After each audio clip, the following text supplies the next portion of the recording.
My name is Esperanza Grenia, and today I will be presenting my organism, Saccharomyces cerevisiae. This is an outline of my presentation. I will be beginning my presentation with an introduction about the organism. Then I'll be talking about structure, growth, and energy requirements of the organism. I will then talk about what would happen if this organism was eradicated, what problems we might encounter, the potential solutions, and if this eradication should actually occur. So to start off an introduction, S. cerevisiae is prevalent in both our food industry and microbial genetic research. Its name actually means the sugar fungus of the beer. It's a one-celled fungus or yeast, and it's a eukaryotic organism. Therefore, it has a complex membrane-bound organelles similar to our cells. This organism is widely used for the production of bread, wine, and beer. Since it's a one-celled fungus, it has a round or ovoid shape with a diameter from 5 to 10 millimeters. Normally, these cells are either diploid or haploid, meaning they either have 2 or 1 sets of chromosomes. Since it's a eukaryotic organism, it has membrane-bound organelles and a complex internal cell structure, similar to our cells. Listed here are different features of this organism, such as the cell wall, plasma membrane, organelles including the nucleus, endoplasmic reticulum, and mitochondria. Here is a diagram detailing the structure of this organism. As you can see, there are many organelles that this structure has that is also present in our cells. On the left-hand side, we have a bud forming. These organisms can reproduce asexually by making these buds. These organisms can rapidly reproduce. It actually reproduces every 100 minutes or undergoes 26 cell divisions. It reproduces either asexually or sexually, depending on the environment's conditions. Asexual reproduction involves budding, and this usually occurs under unfavorable conditions. And mitosis is what occurs during this process. Sexual reproduction involves the production of spores, or sporulation. Meiosis and mitosis occur in this reproductive process, and this usually occurs in favorable conditions. Now, let's look into more detail with asexual reproduction. In asexual reproduction, the nucleus of the parent cell divides, one being that it remains in the parent cell, and the other nucleus that's produced is the one that's for the daughter cell or the bud that's actually forming.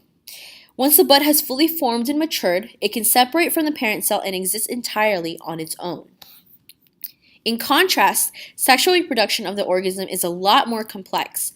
The haploid cells mate with each other.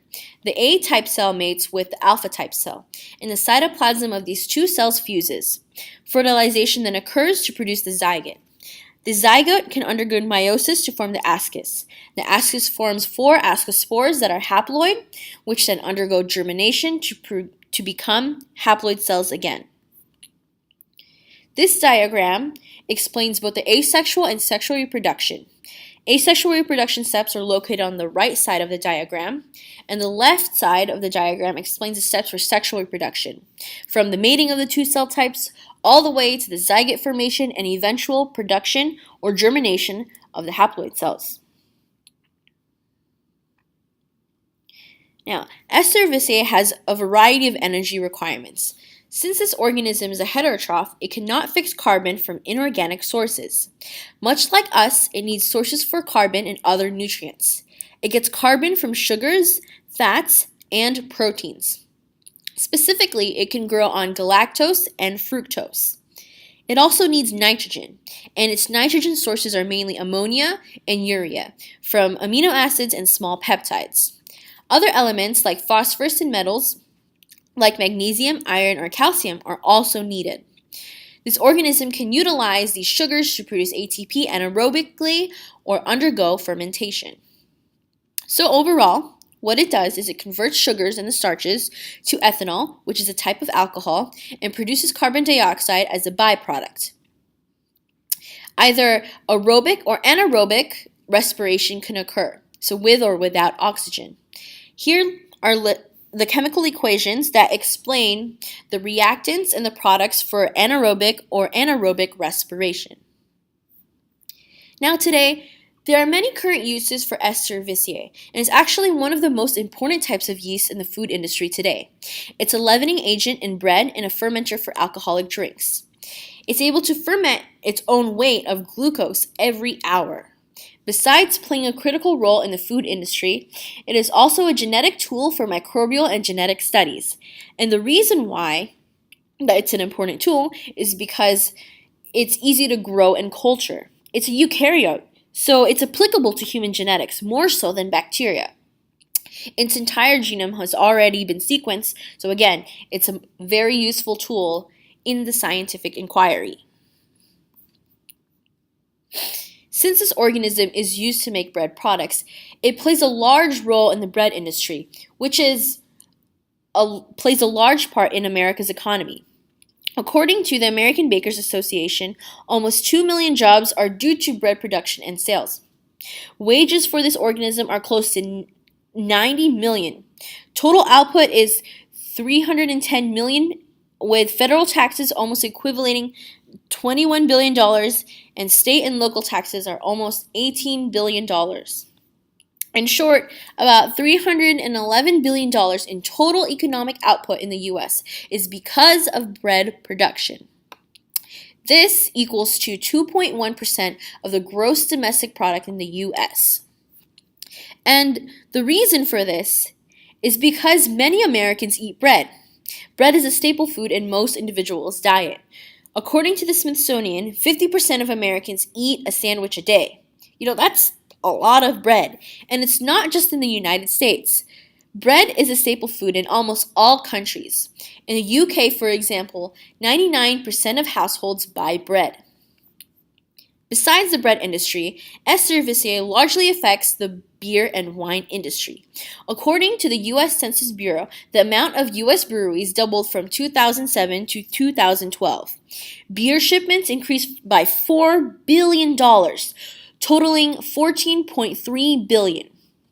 An increase in wholesale sales of beer and wine totaled 16.5% for wine and 9.6% for beer. Besides the food industry, S. cerevisiae also plays a large role in genetic research. According to the National Center for Biotechnology Information, or NCBI, there has been research for anti-cancer agent studies using this organism as a model. It's easy to use this as a model because they have conserved cellular pathways, meaning that it never changes in the organism, and every cellular process in the organism stays the same. They're conserved. They're also very homologous to humans, and they're quick and cheap to produce, and they're easy to handle in the laboratory. Furthermore, they can be used to predict chemotherapeutic targets. CIN are a class of mutations that enhance oncogenesis by using synthetic lethality, which combines two genes that independently viable become lethal when combined. This is why S. cerevisiae is an important model to use because analysis of genetic interactions with this organism are easily carried out through synthetic genetic arrays. So, what would happen if this world didn't have this organism? Well, not only would we experience a loss of delicious foods like beer, bread, and wine, but our economy would be greatly affected, since a lot of our export and our GDP is largely dependent on these foods.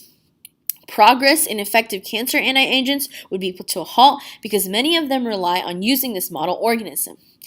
But is there any hope for us without this organism? Well, yes, there is. We can use organisms that are actually similar to it.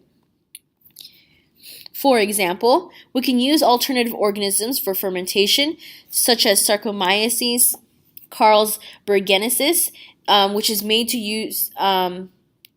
make and brew lager beers, Saccharomyces bionis, which is used to ferment wines, Saccharomyces exiguus, which is used to make sourdough bread. And the reason why this one is used to make sour bread is because its ability to thrive in acidic conditions. Mouse models for CIN research are actually being used right now. and mouse genes are easily manipulated. For example, in CIN research, mouse models have MAD2 gene that's altered, which is a spindle checkpoint gene, which are targets for chromosome instability. So as you can see, there are multiple alternatives to using S. cerevisiae, and the costs for these alternatives are relatively cheap. These organisms are already being utilized to produce these food products, so realistically, the only economic change would be a higher demand for these organisms for synthesis of these food products.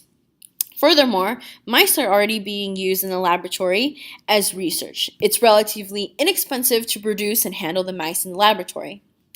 Overall, since these organisms are already being used in the market, using them in place of S. cerevisiae will be feasible. And lastly, would I recommend the eradication of this organism?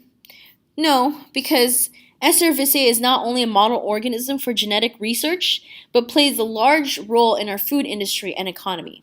Many people across the globe who consume bread as a staple food cannot afford for the eradication of this important organism. Thank you everyone for listening, and have a good day.